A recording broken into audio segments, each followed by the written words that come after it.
देखिए, ट्रेडिशनली वो लोग जो कला को सुपरफिशियली जानते हैं तो हमें लगता है पेंटिंग ही कला है, लेकिन वक्त के साथ कला की परिभाषा भी बदली है। और जैसे मैंने कहा, कला वो होती है जिसको आप अपने तरीके से दर्शाते हैं। ये बहुत ही सब्जेक्टिव है, ऐसा नहीं है कि कला को आप किसी खांचे में फिट कर सकते हैं। फिलहाल जो आप मेरे पीछे कलाकृतियां देख रहे हैं, ये वैक्स और फोम से बनी हुई है।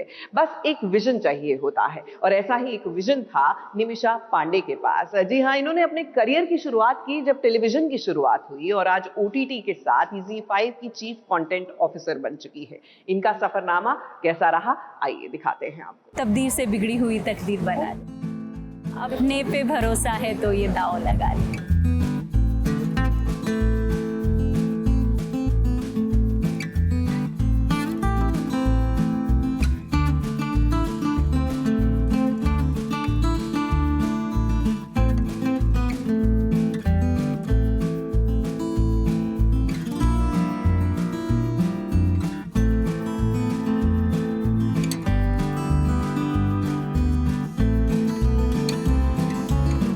सपनों की नगरी मुंबई, यहाँ सबके सपने पूरे होते हैं।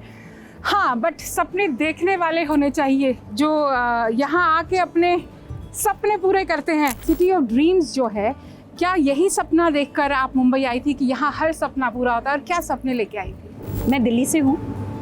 मैंने अपनी स्कूलिंग, अपना ग्रेजुएशन दिल्ली से किया है। मैं मास कम्युनिकेशन कर रही थी, और मैं उस समय इंटर्नशिप के लिए आई थी बॉम्बे। okay. तो वो सिर्फ 2 महीने का पीरियड था। जब मैं इंटर्नशिप करने आई थी, एक शो आता था स्टार प्लस पे, शगुन, आफ्टरनून शो था। उस शो में मैं इंटर्नशिप करने आई थी एज एन असिस्टेंट डायरेक्टर। मैं दिल्ली में पली बड़ी हूँ, और मम्मी डैडी ने कभी मुझे परमिशन नहीं दी दोस्तों के साथ देखने जाने के लिए। तो बहुत वक्त तक मैंने बड़े पर्दे पे फिल्म नहीं देखी। बहुत वक्त तक फिल्म देखी, पर कहाँ देखी? टेलीविज़न पर। तो टेलीविज़न ने हमेशा मेरी ज़िंदगी में इतना बड़ा रोल प्ले किया ना, तो मुझे शुरू से उस देश में जहाँ लोगों को फिल्मों से ज़्यादा प्यार होता है, मेरा प्यार हमेशा और हमेशा से टेलीविज़न से ज़्यादा रहा। आपने अपने हुनर को होन करने के लिए आपने मतलब FTII कैसा रोल प्ले किया उसने आपके इस जर्नी में? फिल्म स्कूल और स्पेशली FTII, वहाँ जाने से क्या हुआ ना, मेरे हॉराइजन्स बहुत खुल गए। मुझे बहुत तरीके, मतलब cinema from across the world, और जो इतने बड़े बड़े फिल्म मेकर्स, इतने मास्टर फिल्म मेकर्स, तो वो काम सिर्फ देखकर जो आपके अंदर एक इंस्पिरेशन और एक पैशन जगता है ना, फिर वो कुछ भी उसको मार नहीं पाता।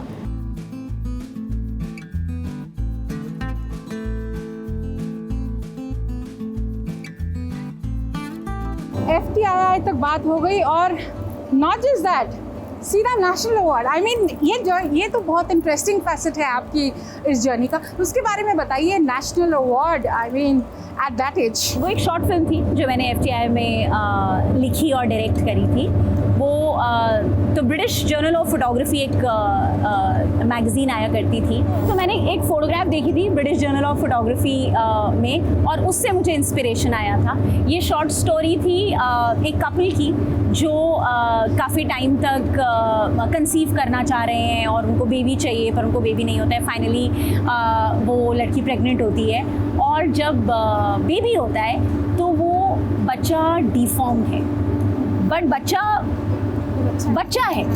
तो वो it was about the conflict कि वो माँ जिसका वो बच्चा है, लेकिन वो फिर भी एक्सेप्ट नहीं कर पा रही है कि ये मेरा बच्चा है, तो वो क्या करती है। तो it was a very simple but it was a very honest.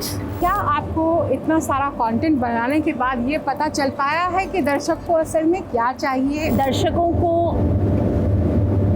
अच्छी कहानियाँ चाहिए, दर्शकों को वो कंटेंट चाहिए जो देखने के बाद उनको लगे ये पैसा वसूल था।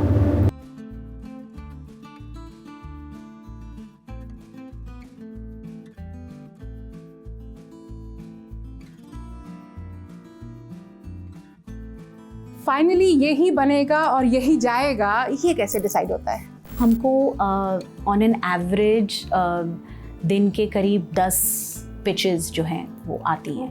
कई बार कहानियाँ ऐसी होती हैं जो आइडिया के लेवल पे बहुत अच्छी होती हैं, लेकिन जब उस आइडिया को आप एक 8 पार्ट 10 पार्ट की सीरीज़ में बनाना चाहें, हर कमाल आइडिया 10 एपिसोड की कहानी नहीं बन सकता। फिर एक दूसरा बड़ा फिल्टर होता है कि ये कहानी जो है ये किस दुनिया की कहानी है, ये किस वर्ल्ड में है। जैसे अब जैसे आपने ताज देखा, तो ताज एक फैमिली की कहानी है, लेकिन वो एक मुगल टाइम्स में बेस्ड है।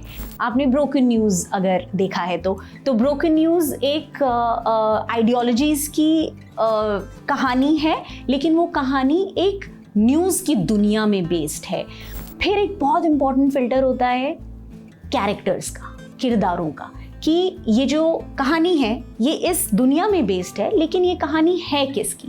ये सब के बाद ये कहानी जो डायरेक्टर हैं वो या जो क्रिएटर हैं और जो राइटर हैं वो उनका पैशन, उनकी कैपेबिलिटी, क्योंकि ये 2 चीज़ें बहुत इम्पॉर्टेंट पार्ट प्ले करती हैं। फिर एक बहुत इम्पॉर्टेंट एंगल होता है कमर्शियल का। कभी कभी कोई आइडिया बहुत अच्छा होता है, कोई कहानी बहुत अच्छी होती है, लेकिन वो कमर्शियल सेंस नहीं बनती है, तो इसलिए यहाँ पर वो बिजनेस का पार्ट आ जाता है।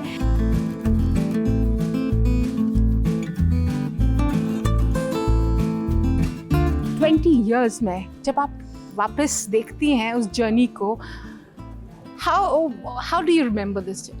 बहुत ही एडवेंचरस।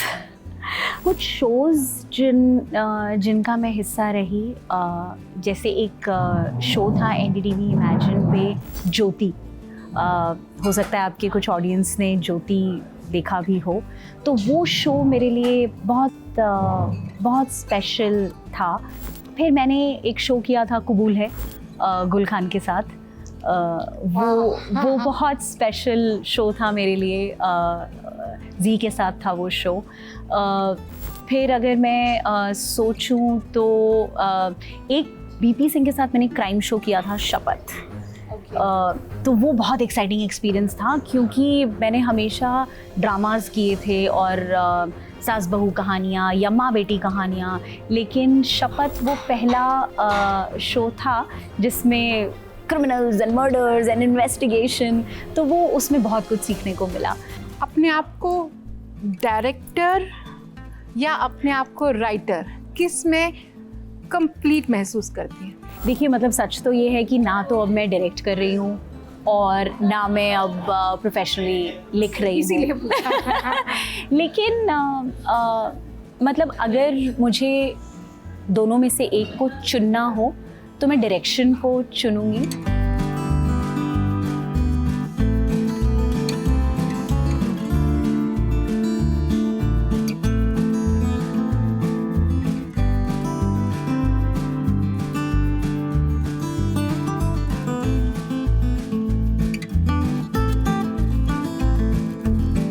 वन सॉन्ग जो आपको आपके ऑन रिपीट है? मूड के हिसाब से गाने बदलते रहते हैं, पर एक गाना जो मुझे बहुत पसंद है और हर वक्त पसंद है इज़ तकदीर से बिगड़ी हुई तकदीर बना ले, अपने पे भरोसा है तो ये दाव लगा ले। How do you want to touch people's lives? हम जिस दौर में अभी हैं, जहाँ पर फिल्म्स हैं, टेलीविज़न है, OTT स्ट्रीमिंग की इतनी बड़ी एक एवोल्यूशन आया है, चेंज आया है, तो अभी ऑडियंस अच्छे कंटेंट के लिए पैसा दे, ऑडियंस अच्छे कंटेंट पे पैसा खर्च करें, ये कंटेंट क्रिएटर्स की, कंटेंट मेकर्स की एक बहुत बड़ी उम्मीद है। तो हम इस कोशिश में हैं कि हम इस लायक कंटेंट बनाएं, पर ये भी ज़रूरी है कि व्यूअर्स उसको अप्रिशिएट करें और उसके लिए पैसे दें। We wish you all the success and we wish you much higher things in life. Thank you. Yeah? Thank you so much.